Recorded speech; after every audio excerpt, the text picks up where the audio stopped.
تعالى وهو العزيز الغفور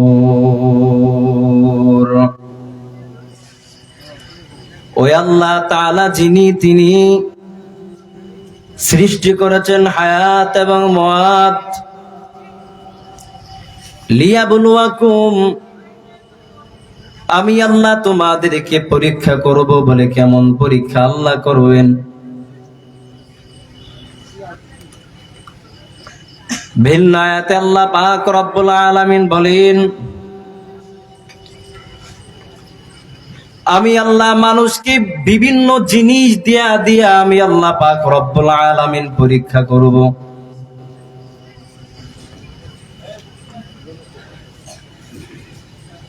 আল্লাহ পাক রব্বুল আলামিন বলেন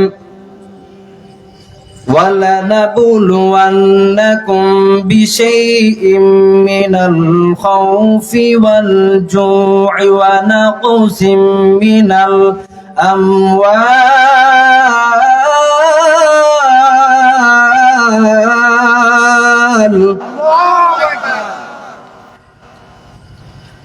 الأموال والأنفس والثمرات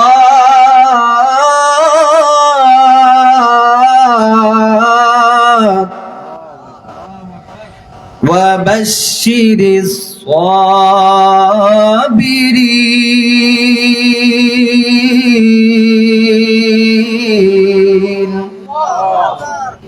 এমন কোন ইমানদার কবরের ভিতরে যায় নাই যে ইমানদারকে আমার আল্লাহ ইমানের পরীক্ষা করে নাই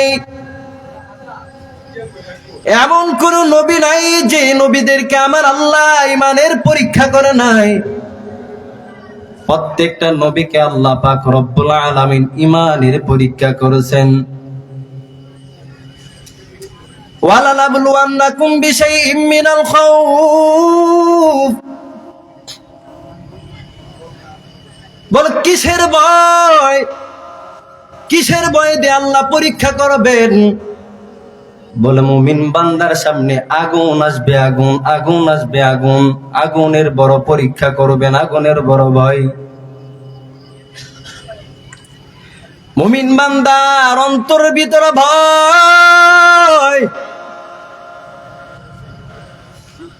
বড় বিপদ আপদ মুসিবত দিয়ে আল্লাহ পাক রব্বুল আলামিন পরীক্ষা করবেন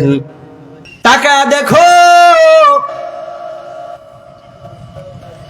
ইব্রাহিম আলাইহিস সালাতু ওয়াস সালাম